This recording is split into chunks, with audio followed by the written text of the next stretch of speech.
Talk about this win. The team, we were down in the first half. We was down 28-7. Our players were down. We was moping around like we lost the game. And, we just, at halftime, we went in there and, we had to kick it up a notch. And we came out the second half. Defense played great. They got great stops. Offense, we started getting it rolling. We got our players hot. And then once we got our players hot, that's the outcome. We come out. And, our kicker, this is his first year kicking. And, we was all excited about that. And he was clutch. So, yeah, we're glad that we won. We lost to Springfield last year. And we came back, and I'm proud of the team, and I'm happy. Let's talk about the touchdown. You ended up going between two defenders, and the ball is delivered right there for you to make the play. Talk about that play. That play, when I took off running, and Kendall Dobie, he was inside of me, and I was like, it's gonna be hard to throw this kid by. You know what I mean? Because he's a good DB.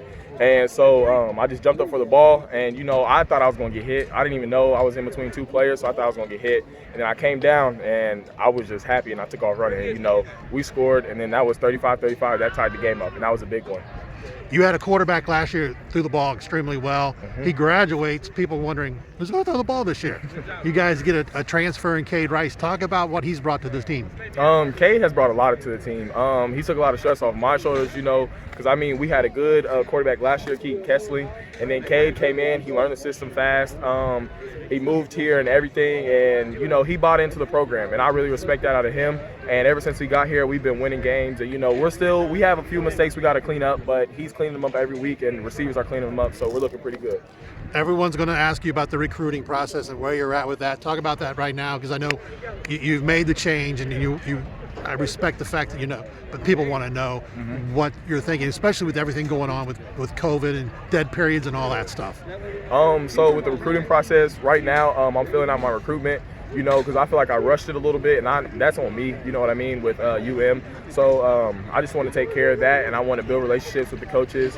A lot of schools have reached out, Penn State, Ohio State, Minnesota, Arkansas, Missouri, so Florida. A lot of schools have reached out, and I respect that, but I'm gonna play the season out, then decide with my family to make sure me and the coaches bond is good and relationships are built.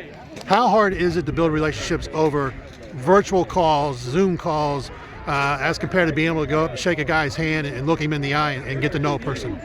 It's pretty hard, because you can't buy into words, you know what I mean? And I feel like I wasn't looking at that when I first committed, you know what I mean? So you really can't buy into a coach saying you're going to play, you're going to do this stuff, all this other stuff, you know what I mean? So you just got to constantly talk. The more they get to know about you, the better. The more you get to know about them, the better. So, we got to basically go off of that because we can't visit or nothing. So it's pretty hard, but, your gut gives you a feeling for a reason, and God's timing is always perfect. So I'm waiting on God's timing.